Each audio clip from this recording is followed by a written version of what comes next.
Over the last few thousand years, we have warped our own history.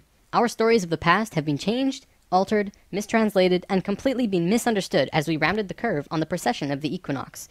Modern views of our history account for many things, but completely dismiss many very important pieces in the puzzle. For example, the pyramids of Giza. There is no modern theory that accounts for how these could have been made. Individually, each block cannot be pulled even with 50 men pulling it, let alone drag it for hundreds of miles and then stack them on top of each other 450 feet in the air, in such a precise way that even modern technology can't achieve. Not to mention having it lined up precisely with both Orion's belt, a golden mean, and Fibonacci spiral, and be a primary nodal point of every sacred site on the planet.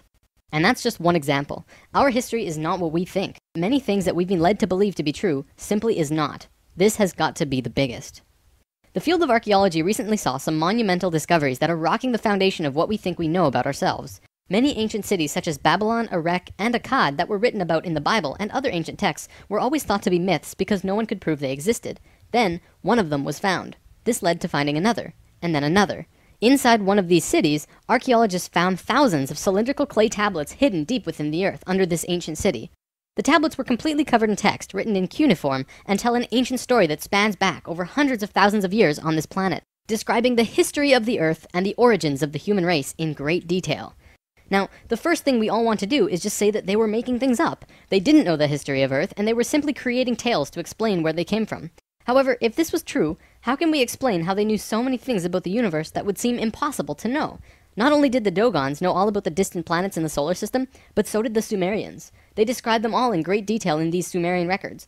They also knew about the precession of the equinox. That's a tough one for a historian to understand, because it takes over 2,000 years of continuous observation to actually learn that the Earth has a wobble. The Sumerians had this information from day one of their civilization. A man named Zacharias Sitchin spent a long time transcribing these texts and had put them all together in his books, but many others have also done the same, and the interpretations are always very similar. Not only that, but Thoth has also shared information about this with us, and his account matches the Sumerian records. Adamus and other channelings discuss it as well. If you see all of these records and sources, there is a huge connection between the stories. Now, this story spans back hundreds of thousands of years into our past. It talks about Tiamat and Nibiru, the Nephilim, seeding the human race, Adam and Eve, and the children of Lemuria. This portion of the story is really interesting, but not the most crucial to know. We're not going to be covering this at this time. We are, however, going to be picking up the story at the end of Lemuria, and discussing the events of Atlantis up to present day. What I'm going to tell you is a mix of what these records say, along with what Thoth has told us for some finer details. Please have your own experience while watching this. I'm not going to tell you that this is fact. I am simply saying, decide for yourself.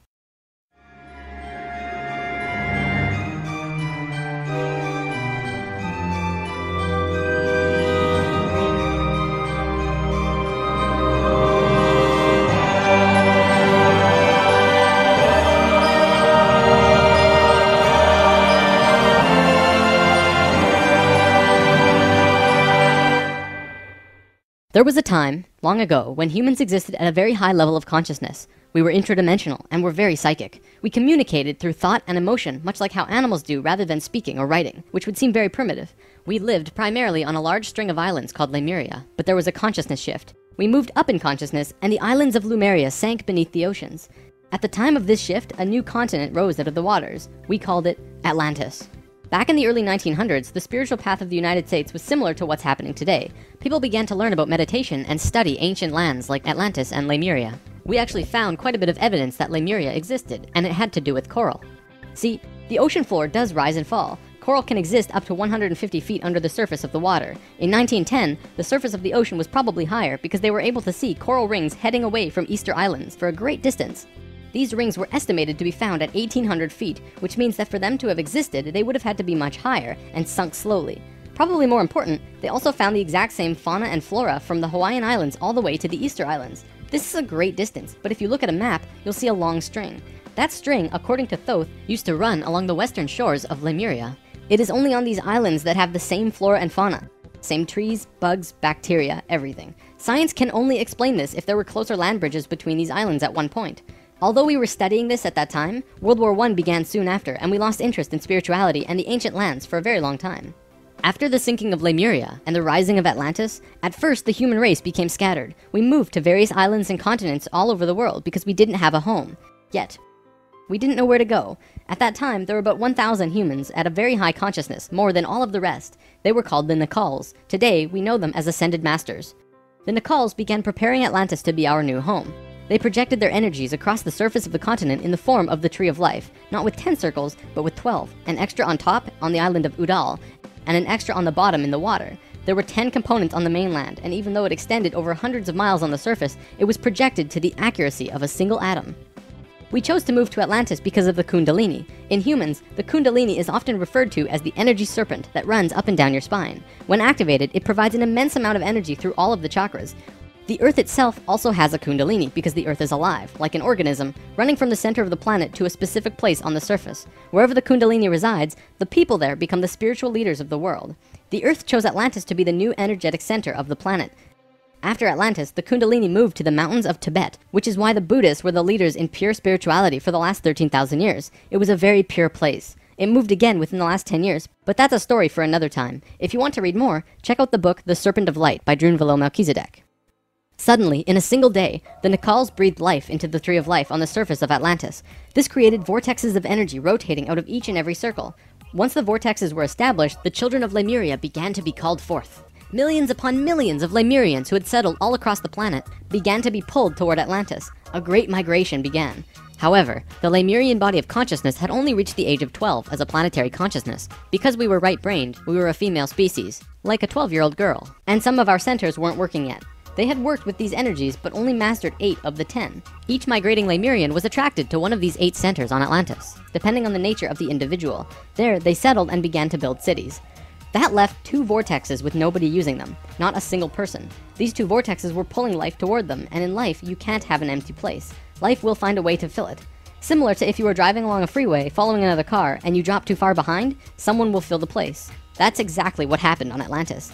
Though the Lemurians had only filled 8 of the vortex areas, Mayan records state clearly that there were 10 cities in Atlantis when it fell. You can see these records in the Troano document, which is now located in the British Museum. This document is estimated to be 3,500 years old, and it describes in detail the sinking of Atlantis.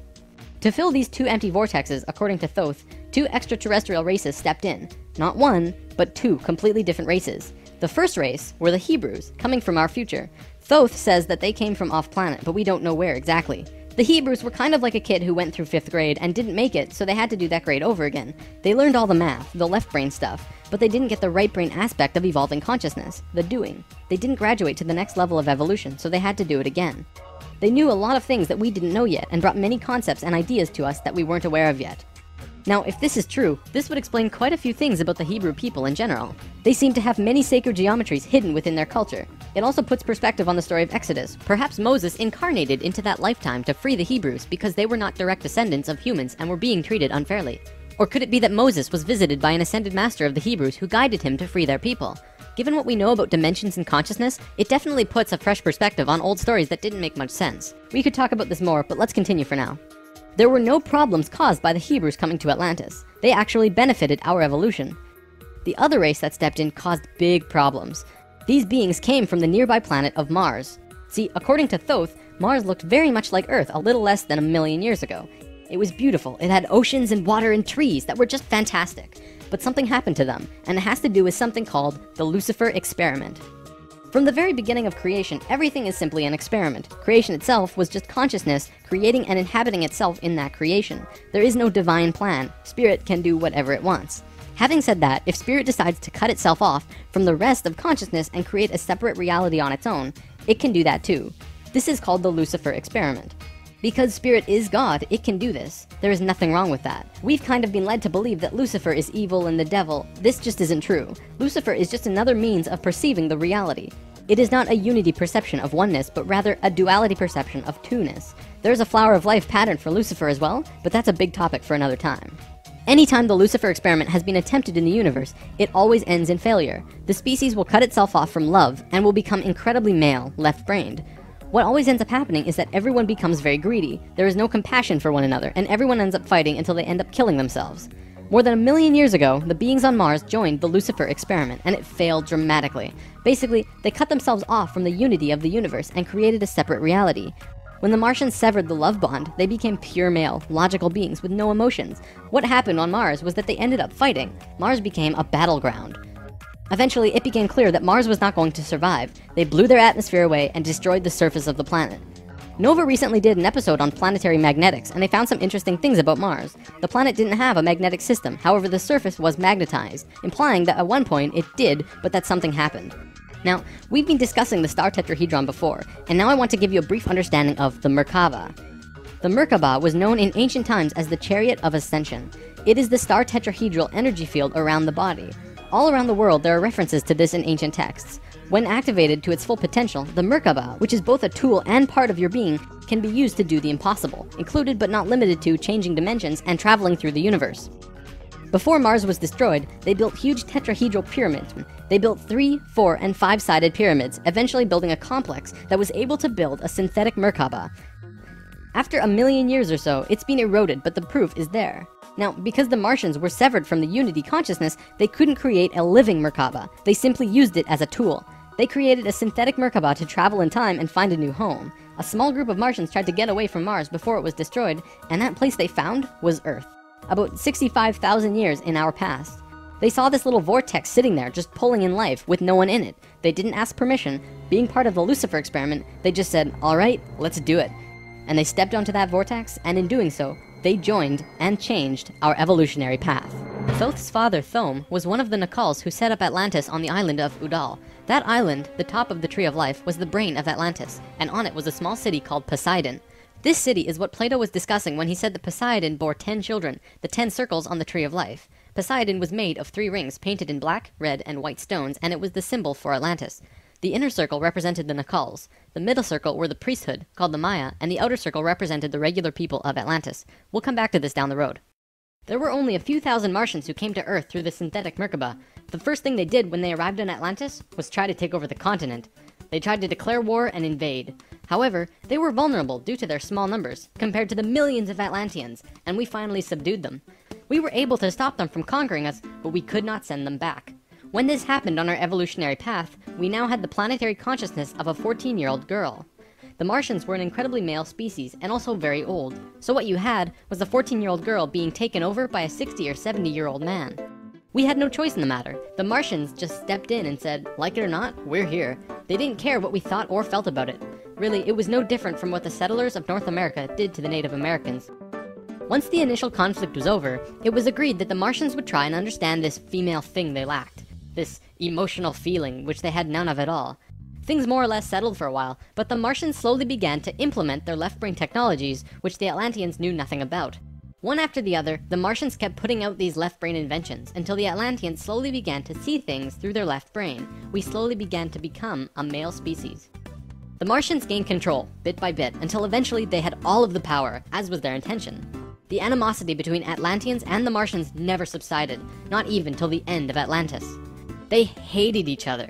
The Atlanteans were shoved down and treated like inferiors. It was like a marriage that the female component didn't like, but the male component didn't really care if she liked it or not.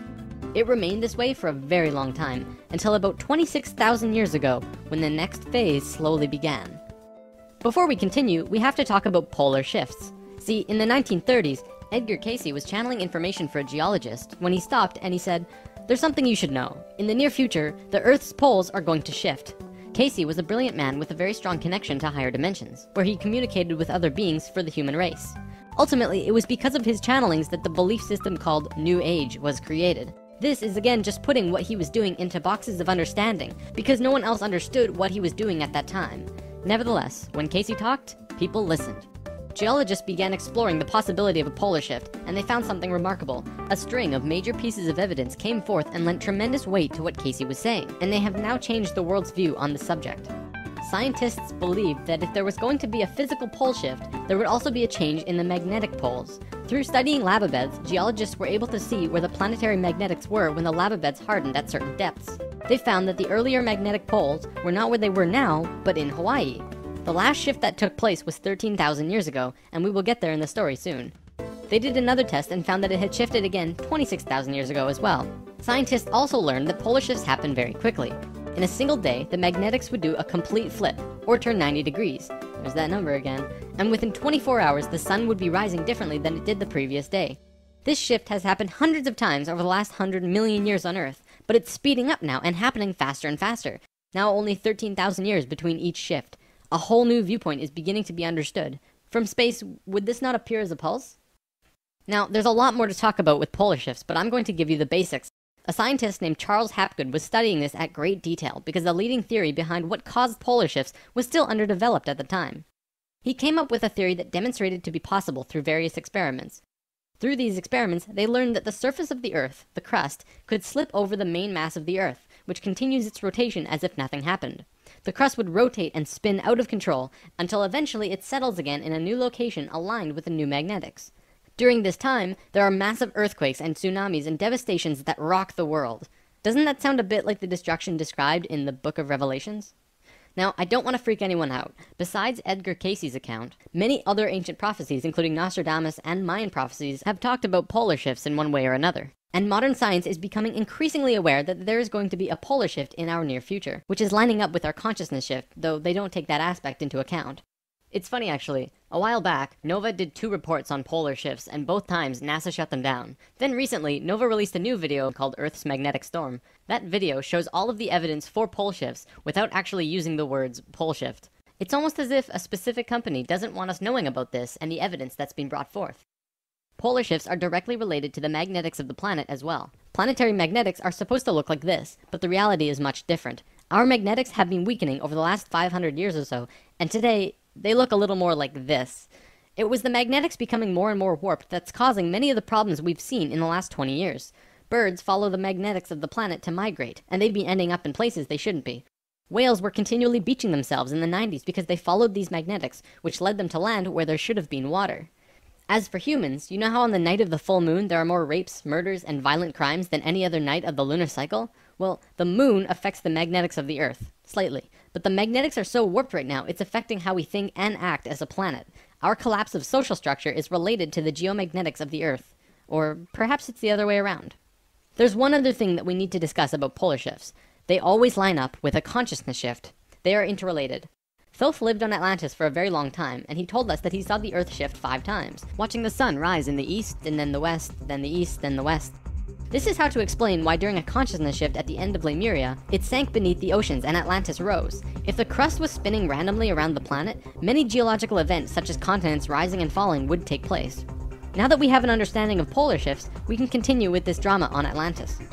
26,000 years ago, we were exactly where we were today on the precession of the equinox. We had gone through our falling asleep phase, and we were about to begin waking up. It was at this point that there was a small consciousness shift. We actually went down in consciousness, not up. A piece of Atlantis about the size of Rhode Island sank into the ocean. This caused a tremendous amount of fear within the Atlanteans, because they thought they were going to lose the whole continent, like what happened with Lemuria. Because of the consciousness shift, one of the bigger things they lost was their connection to the future. They couldn't foresee big events such as the potential sinking of their home. After about 200 years, this fear began to subside. Now, in both the Bible and the Sumerian records, the accounts of Adam, Eve, and all of their children were recorded to have exceptionally long lifespans, like 900 years or so. So 200 years for us back then is like 20 years for us today. We'll explain how we got there soon. Things kinda settled for a while, and then between 13,000 and 16,000 years ago, a comet approached the Earth. Because we were living at a high consciousness across all dimensions, the Atlanteans became aware of it before it hit. A great conflict occurred in Atlantis. The Martians, who were in the minority even though they were in control, wanted to blow it out of the sky with their laser technology. However, the Nacals had learned of the comet's true nature, and the Atlanteans protested. They said that the comet was in divine order. They had to allow it to take place naturally. Let it hit the Earth. That's what's supposed to happen. The Martians fought the Atlanteans, but in the end they gave in. The Martians agreed to let it hit the Earth.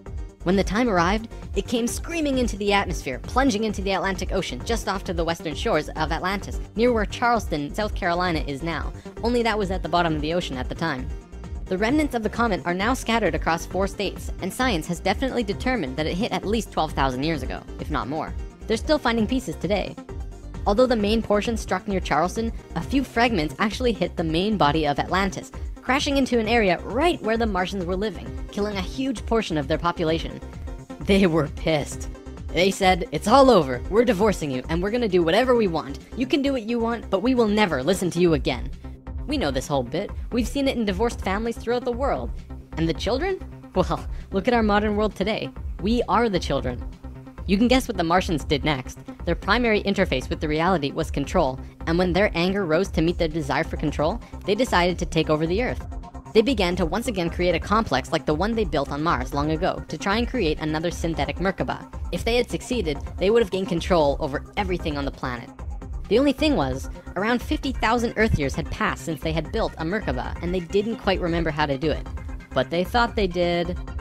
The Martians built the buildings in Atlantis. They set up the whole experiment, threw the switch, and lost control. The destruction was immense. In this reality, you can hardly make a greater error than to create an out-of-control Merkaba. The experiment began to rip open the dimensional levels, not the higher ones, but the lower ones. To give an analogy, if you took a knife and slit open your stomach, the stomach acids would seep into other parts of the body that it's not supposed to be in. That's like ripping open the dimensions. The Martians almost destroyed the Earth. The environmental disaster we are experiencing today is nothing in comparison, though today's disasters are a direct result of these events. Because of this tear in the dimensional levels, a huge number of lower dimensional spirits and beings were thrown out of their comfort zone and into these higher levels. They were forced into a world that they did not know or understand. To survive, they needed bodies and began automatically entering into the bodies of people. For every human body, there were hundreds of lower dimensional spirits inhabiting them.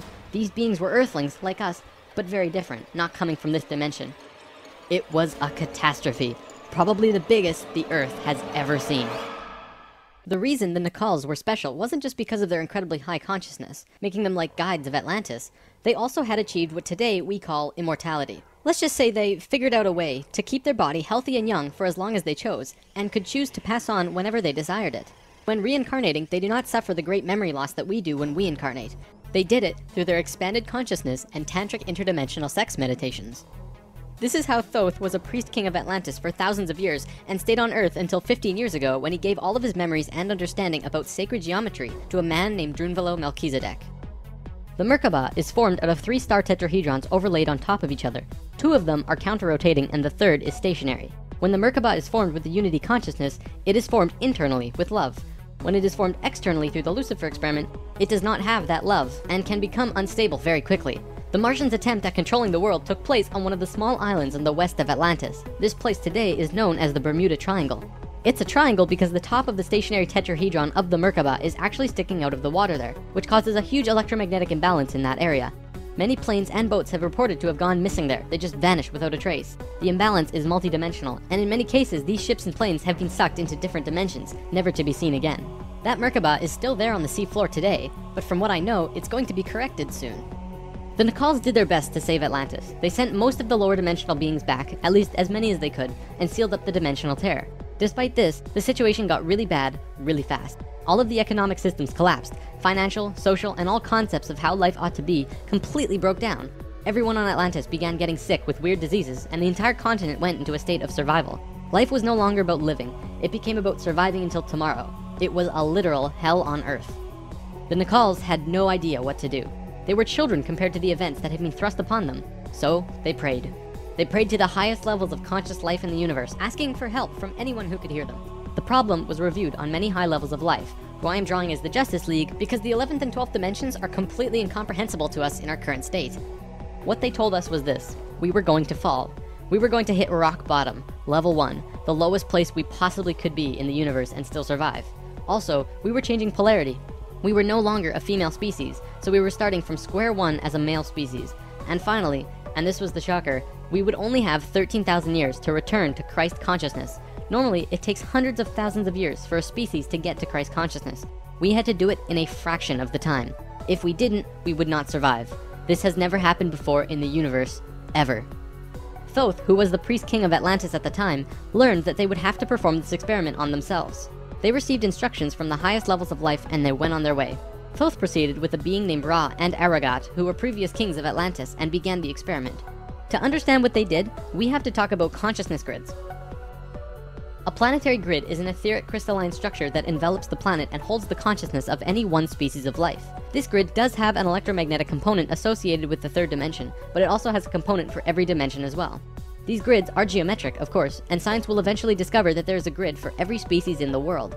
Each of these grids have their own geometry and are unique. There's not another one like it, just as the species itself are unique. These grids give off light as well, and from space they can be seen as the source of the bluish glow around the Earth. What Thoth and friends had to do was create a synthetic Christ consciousness grid, allowing humans to ascend to Christ consciousness in a very short time. But first, let's talk about the science behind the grid. Perhaps you've heard of the 100th monkey experiment. Over a span of 30 years, scientists were researching a species of monkey called Macaca fuscata on an island in Japan. They were providing the monkeys with sweet potatoes by dropping them in the sand. The monkeys liked sweet potatoes, but they didn't like the sand and dirt so much. A few monkey children figured out that they could wash their sweet potatoes, and some of them taught the technique to their parents. Only a few of the adult monkeys did this though. This went on for some time until one day, the monkeys who actually knew the technique hit critical mass. And bingo! The technique started spreading faster than it did before. Monkeys started learning it really easily across all of the Japanese islands nearby as well as on the mainland. They knew that there had to be something that wasn't yet understood about how a species is connected to itself. So what did we do? We tried it on humans. A research team made a picture out of human faces. About 100 faces hidden within a single picture, but at first glance, you could only see about 6 or 7. They did several surveys with a few hundred people in Australia and said, alright, find the faces. Most people could only pick out 6, 7, 8, 9 or so, not many more.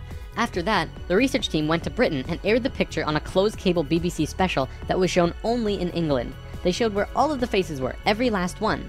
Half of the research team, which stayed in Australia, did the experiment again with new subjects. And lo and behold, people were just naturally able to see more faces.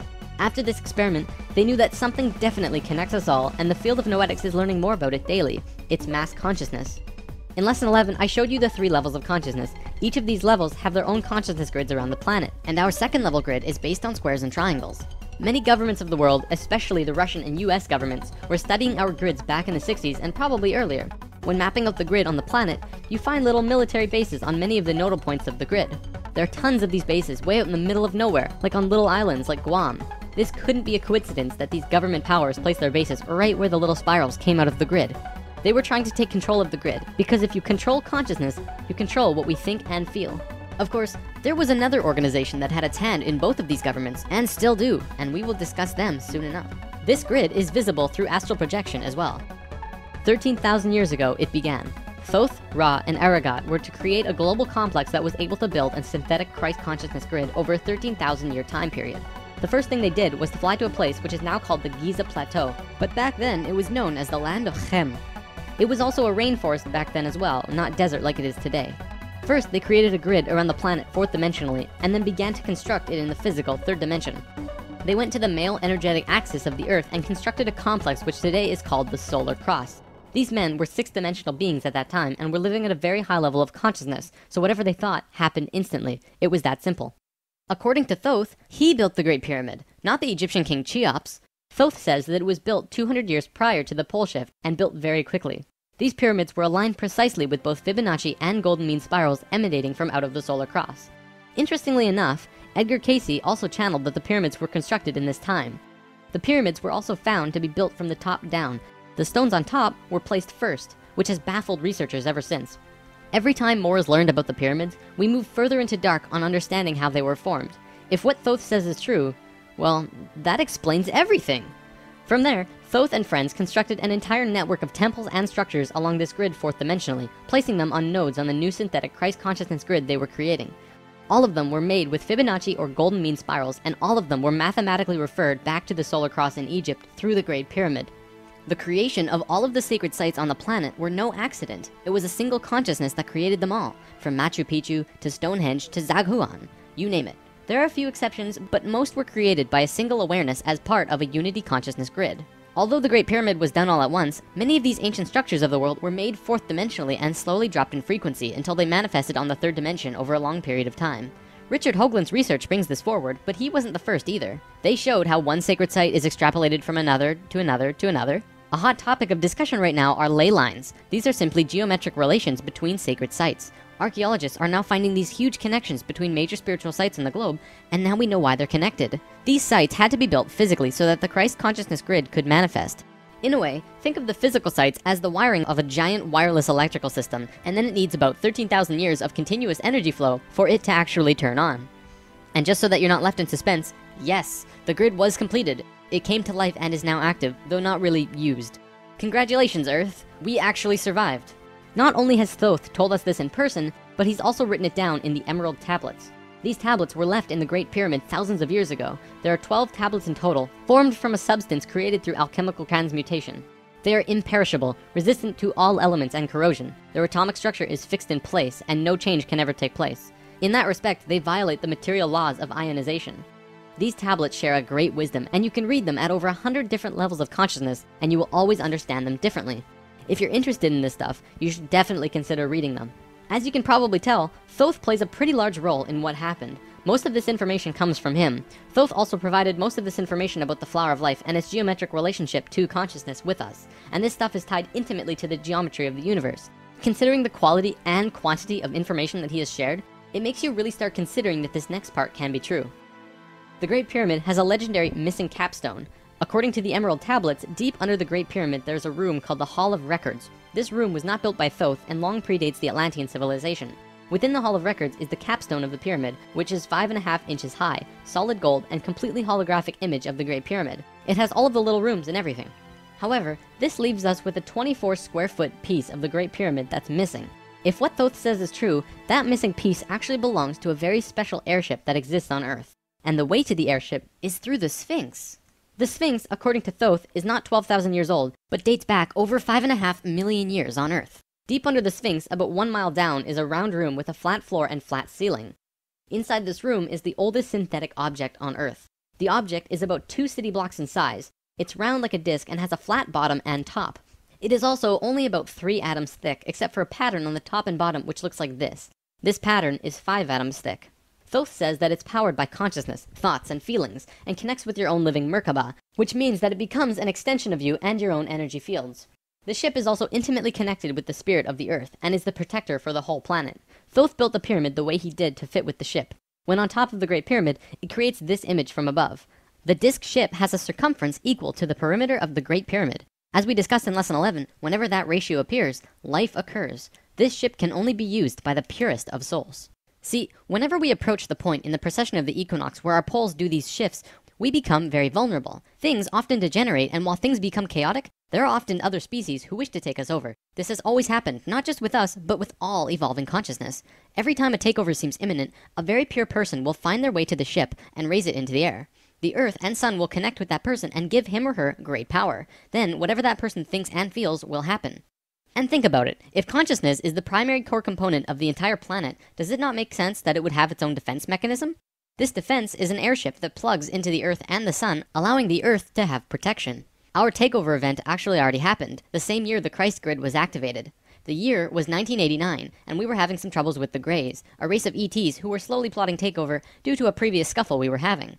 A very pure woman in Peru made the ascension process into the Christ consciousness grid and found the ship.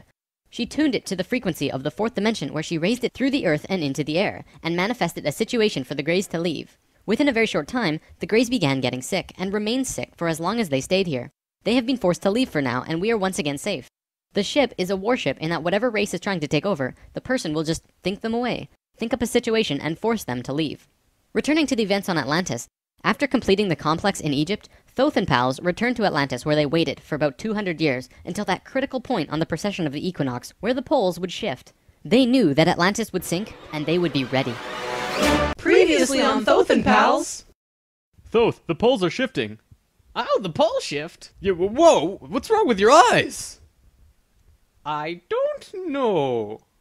When Thoth first saw signs of the polar shift, they returned to the land of Chem and raised the warship into the sky. They went to Atlantis and picked up the Nakals. The Nakals weren't just passengers though, and each and every being was working in unity to create a very powerful Merkaba around themselves and the ship. They returned to the Great Pyramid and landed the ship on top, forming the phi ratio with the pyramid. And then, it happened. The poles began to shift, and human consciousness began to plummet. Simultaneously, the electromagnetic and magnetic fields of the Earth collapsed, and all life on the planet went into the Great Void, the 3.5 days of absolute blackness described by many ancient cultures in the world. The Emerald Tablets say that whenever we go through a polar shift, we go through a void space as we change our frequencies for about 3.5 days. This is also in the Troano document, depicted by 3.5 stones painted black. This refers to a time when we go through what science calls the electromagnetic null zone. During the pole shift, a phenomenon takes place where everything just seems to disappear for a certain time.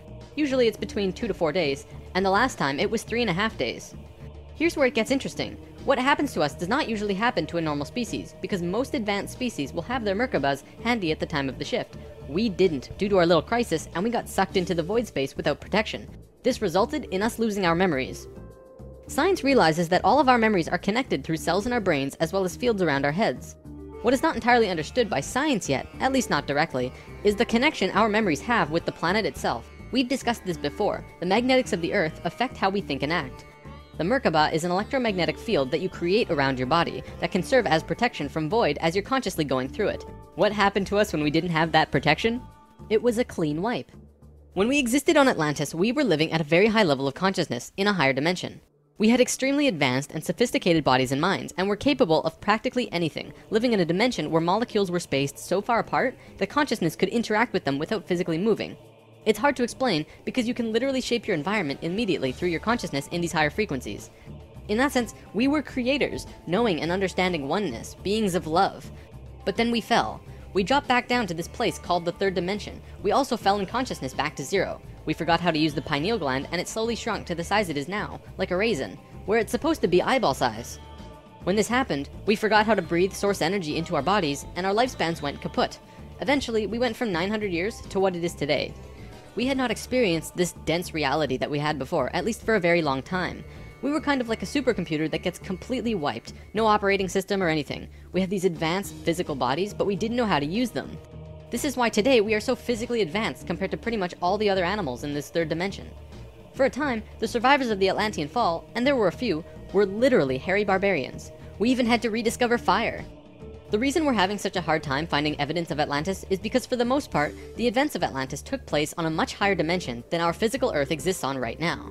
Everything I've drawn of Atlantis can't be taken as that's what it looked like, because it didn't. This landmass did physically exist, but the Atlanteans were not inhabiting that dimension of its existence. If the warship hadn't been protected by the Merkaba, the Nacals would have lost their memories. They retained their memories when the Earth came out of the void and began their work once more. Thoth and 1/3 of the Nacals went to the Island of the Sun in Bolivia. Aragot and 1/3 went to Tibet, and Ra and the remaining third went to Egypt, where they waited. Now, we're going to begin bridging the gaps between this story and our current history. In between the fall of Atlantis and the dawn of our first civilizations, who were the Egyptians and the Sumerians, there was a 6,500-year gap between them. What was happening to us in that time? We have to look at this precession chart again. This is where we fell in consciousness, point C, and this was our falling asleep phase too. Thoth, Ra, and the Ascended Masters were waiting until point D. They had to wait for humans to just evolve themselves over a 6,500-year time period until they were advanced enough to actually receive this new information that they were going to provide. Sometime in here was when the flood of Noah occurred. Because of the pole shift, the Earth went through an ice age. This is scientific fact. When the ice melted, it would have caused massive flooding. DNA is the physical manifestation of who you are. It is your soul's physical aspect. What we are seeing in DNA is changes in the codons. There's 64 possible codons in DNA, and humans only have about 22 or so. What we're finding is that there are 6 more codons being activated within these children, and they are choosing 2 of the 6. These kids are what we call indigo and crystal children, and probably the super psychics as well. Now, this is a chromosome. Basically, what this is lots and lots of DNA wrapped into this weird H-like shape. This is located in every cell and is part of your body of consciousness. What Thoth tells us is that every level of consciousness seen here not only has its own consciousness grid, but its chromosome change as well. The second level, where we are now, has 44 and 2 chromosomes. To any scientist, this is basic biology. The first level, however, has 42 and 2, and this third level has 46 and 2. The fourth and fifth have 48 and 2 and 50 and 2 respectively. The primary physically visible difference between these DNA in all life is height. The first level has an average height of 4 to 6 feet tall. The second level, us, has an average height of 5 to 7 feet. Third are about 10 to 16 feet, which we are about to translate to. Fourth is 30 to 35 feet, and the last is 50 to 60. You may remember a being named Metatron, the Hebrew archangel who is the perfection of what humanity is to become. He was 55 feet tall, that guy. The last 2 heights are far in the distant future for us, though. This is a place in Egypt today called Abu Simbel. The first thing you notice is that these statues are huge, but with the information about the DNA, this paints a different picture. These beings would be in the 60-foot range if they were to stand. They were at the 5th level of consciousness. These beings on a different wall are 35 feet tall, 4th level of consciousness. Here are some 3rd levels as well. Archaeologists saw this and thought that it meant that the man was just much more important than the woman, when in actuality, the kings of Egypt had 5 different names, one for every level of consciousness. Some of the kings were even able to translate into different dimensions, and that's how they guided the population with the power of the gods. In Egypt, according to today's top archaeologists and researchers, the Egyptians and Sumerians both began their civilizations right around the same time from each other, within a few hundred years or so. Both of these civilizations emerged out of nowhere with perfect writing abilities that were not improved upon since. When they first emerged, they were extremely sophisticated and clear, and slowly degenerated over generations. No archaeologist can explain how this happened or explain how it could have happened. They placed Egypt and Sumer into a special classification called stair-step evolution. What happened was, one day, Egypt got its language, full and complete. Then the knowledge leveled off. And then it got another massive leap a little while later. Then suddenly, they knew everything about water and moat systems just perfect. Then, a little time later, bam, they're masters of hydraulics. How did Egypt and Sumer do this? Well, this is what Thoth said. When we were evolving on our own for 6,500 years, Ra and the Ascended Masters were waiting in an underground city beneath the Great Pyramid. We'll come back to this in a bit. Thoth's son Tat formed a group called the Tat Brotherhood, which is a secret group that still exists today as protectors and keepers of the sacred temples. Today, they're still connected to the Ascended Masters. So about 6,000 years ago, some members of the Tat Brotherhood would wait until they would meet someone who could understand what they were going to teach them. When they found someone, they would just tune their frequencies to the third dimension and walk up and tell them information flat out. They said, hey, if you do this and this happens. The Egyptians would say, wow, look at that. Then they would go underground, wait another little while, and repeat the process. Over a short period of time, the Egyptian and Sumerian evolution shot up in stair steps. As for the Sumerians, they also received a more detailed story by those who were assisting them. They described to the Sumerians in all of the details they remembered. They said, this is the history of the planet, write it down. The Sumerians knew about the precession of the equinox because they were told it by the Nacals from Atlantis. After this stair-step period, we began to fall asleep further. Things got worse once more. It was our falling sleep stage of precession, and although the Nacals had given us a boost, we were consciously dozing off. On that note, it's time for the story about the city under the pyramid. Keep an open mind about this because there is very little proof for what I'm about to say. For over 40 years, Drunvalo Melchizedek has been studying human consciousness through sacred geometry and spiritual teachers and masters all over the world. In 1996, he was contacted by a source in Egypt who said that something incredible had been discovered. A stone stele came out of the ground between the paws of the Sphinx into the daylight. They removed it and dug into the earth beneath the Sphinx. There they found a room with 3 tunnels leading off of it. One of the tunnels, which went to the Great Pyramid, had another tunnel coming off it, and it was shielded by a wall of light. Bullets could not pass through this field, and people could not even get close to it without feeling like they're going to die. The Egyptian government found a particular person who could turn off this field.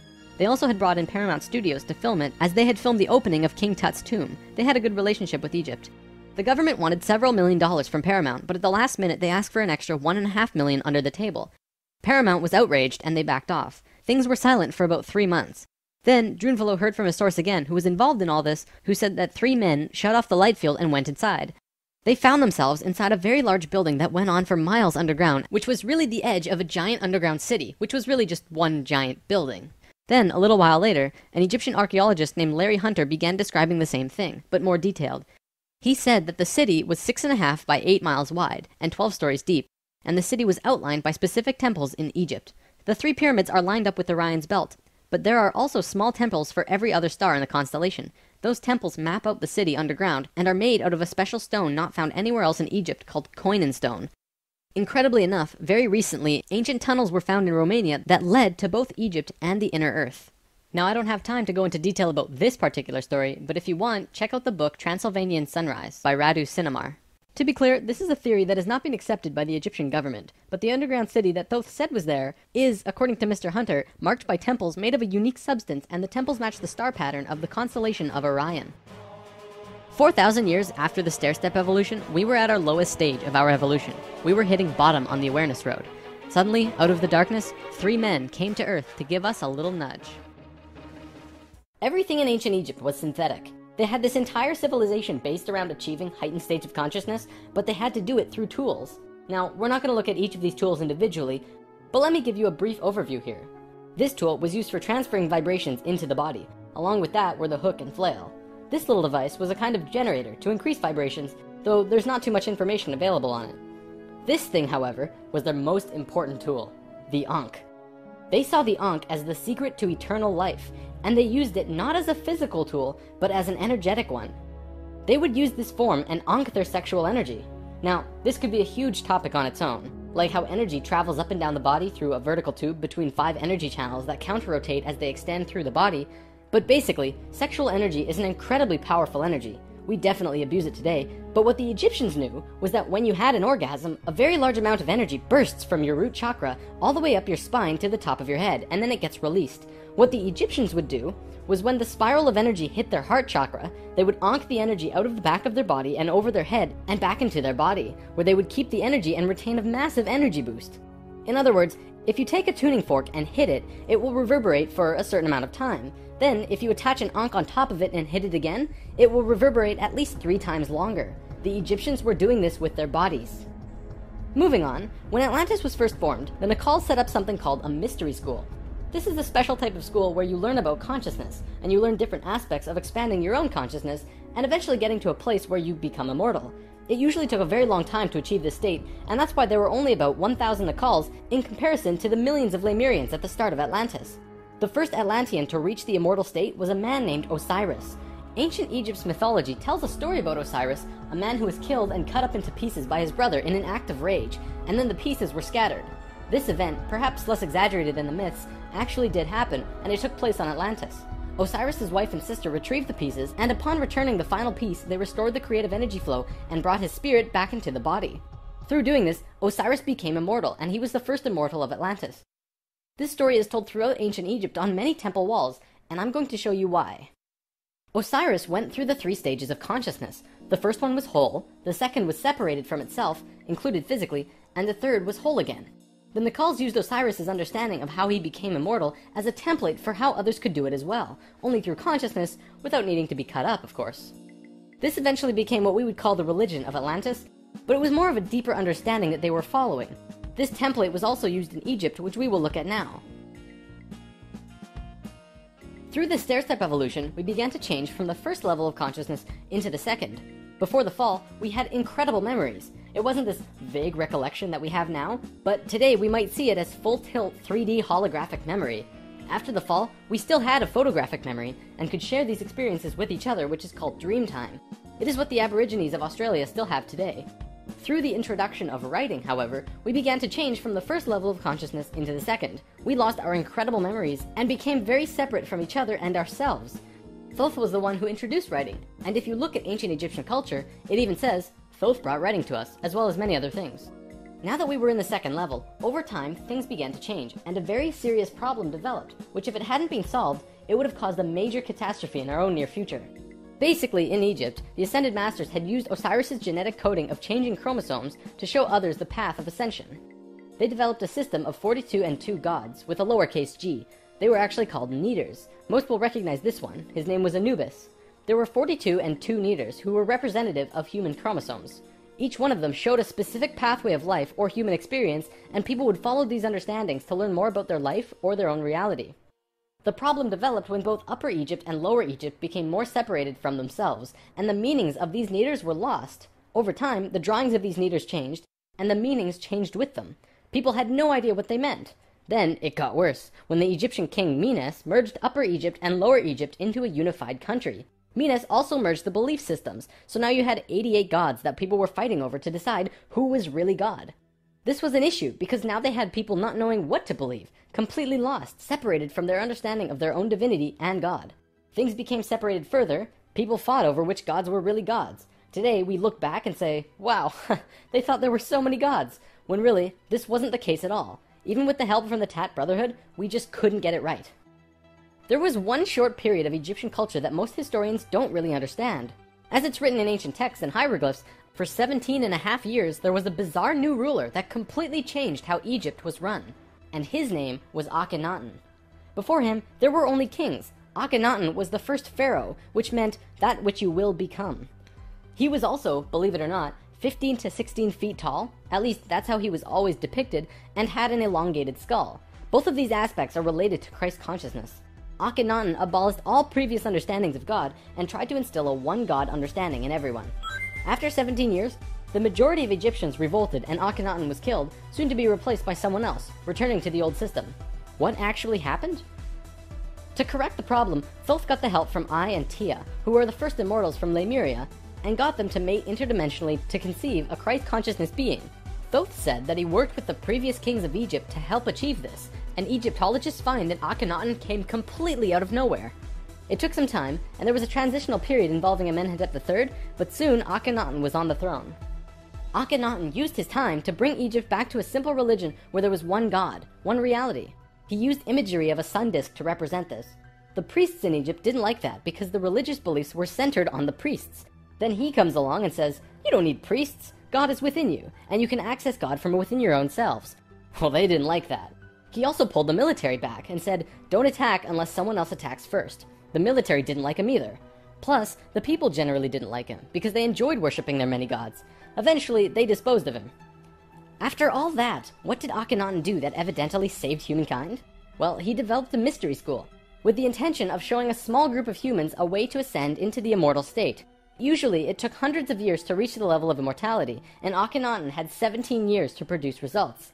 This was a very close call, but he did it. He actually showed 300 individuals the path to immortality in this short time. So after the general population disposed of Akhenaten, these 300 immortals would go beyond Egypt. Thoth wrote in the Emerald Tablets that after ancient Egypt ended, he brought a man named Pythagoras into the Great Pyramid and taught him the geometry of the universe. That man then went on to found Greece, which was originally built upon schools for teaching geometry and the Platonic solids and all of that stuff. Thoth lived a lifetime here as well, where he was known as Hermes Trismegistus. Akhenaten's immortals became a group called the Essene Brotherhood. They first migrated to a place called Masada in Israel. Even today, Masada is known as the capital of the Essene Brotherhood. Now get this. In this brotherhood, there were two people in particular, a man and a woman. You might have heard of them. Mary and Joseph? See, it was part of the Ascended Master's plan that they would bring in a being who would show the pathway to Christ consciousness. He would come to Earth as a second-level being, a regular Joe, and achieve Christ consciousness through the course of his life. Then, the ascension process, the transitional experience from the second to third level, would go into the consciousness grid that was still being formed. He was able to transition because he was originally from these higher levels. That man is known today as Jesus, although his name at that time was Yahshua ben Hur. If Yahshua had not shown up, we would not have had that ascension experience available to us today. None of us would be aware that these higher levels of understanding even existed, and we would destroy ourselves. According to what Thoth said, Mary and Joseph mated interdimensionally. Mary could have been a virgin, physically, but she mated with Joseph in a way that would allow a soul from a higher reality to come down to Earth and have a human experience.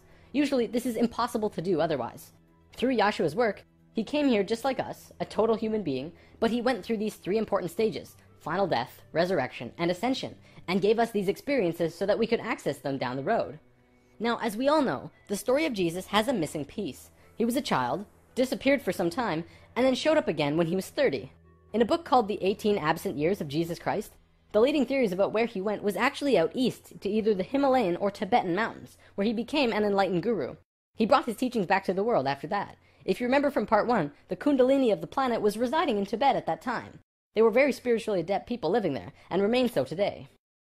Now, on the topic of Christ, there's something else I'd like to bring up: the Lord's Prayer. Today, we know this as the only prayer that Jesus taught, but did you know it's actually a geometric prayer meditation? A man named Bodhi McCoy spent over 20 years working with this prayer and analyzing it with sacred geometry, and has discovered some incredible synchronicities. In his book, Live the Promise, he explains how the original prayer, not the extended version mind you, has 7 segments or thoughts, which align perfectly with the 7 chakras as well as the 7 original branches of yoga. Bodhi teaches how to do this prayer meditation, as well as meditations him and his wife have developed based on the Lord's Prayer, called heart dances. It's really quite incredible to see how it all works with the pure geometries of the universe. If you wish to learn more, check out livethepromise.net. If you study Christian religion and Egyptian religion, you'll actually find that they parallel in almost every way except for the Egyptians' understanding of God. Most evidence shows that Christian religion came out of Egyptian religion, and then later they went back and discredited the Egyptians. Around 300 AD, there was a council called the Council of Nicaea, which was the syndication between the Roman political and religious authorities. Basically, the religious leaders and political leaders realized that they could unite and impose more influence on the people and control society through their unity. It's right around this time that we begin to see the manifestation of the New Testament, which was put together from scriptures and stories, some newer and some much older, which were renewed and superimposed on the life of Yahshua ben Hur, which today we know as Jesus of Nazareth. The term Christ actually stems back from much before the Bible. It comes from the word Christala, which is a word that derives from the original 7 core audible sounds of creation. When the creation of the universe occurred, the original tones were ka, ra, ya, sa, ta, ha, la. Christla actually was broken down on Earth into 2 words, Christ, which soon became Christ, and Hla, which became Allah, which were broken down and changed through oral tradition. The symbol for Atlantis was 3 rings inside of the other. The inside were the Nacals, the middle ring were called Maya, and the outer ring were the Atlanteans. The Maya's job was communicating the messages from the inner circle out to the regular people of Atlantis. When Atlantis sank, the Maya took their knowledge, a crystal skull with memories of Atlantis, and their calendar, and went out to what today is called the Yucatan Peninsula, birthplace of the Mayan civilization. Their calendar is the most advanced, detailed calendar on the planet, and it has its roots in Atlantis. Over the last few hundred years, a group of people have slowly monopolized the entire world into what it is now. Today, there are 13 families that are among the richest families in the world. They have their hands in next to every organization and government and control over 95% of the money. They control our modern world from the very tippy top. Today, we like to call them the Illuminati, except that's not really who they are. The word Illuminati means enlightened ones, which was established long ago as a secret society that was focused around expanding knowledge through scientific and spiritual understandings. Secret societies were not originally bad, but rather consisted of those who just kind of got it. They understood information that the average person at that time would not accept and demonize. These societies had to be kept a secret because of the control that the church had and refuted against what they wanted to explore. This is where Freemasonry originally comes from.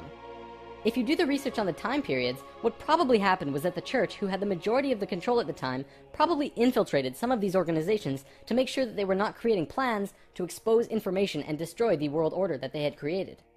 This led to the church exposing some of the societies as devil worship and blasphemous, and fear of these groups rose. Over time, many secret societies branched off by those who were corrupt or previously infiltrated by the church, and gained more control through the church and large organizations that were being established. Today, there exist 13 families around the world who pretty much own the world, with over 95% of the money and a lust for greed, power, and control. More and more information has become present lately that many of these families may have DNA that is different than the rest of the human population. It is speculated that they share DNA that was passed down from the Martian race or other species races.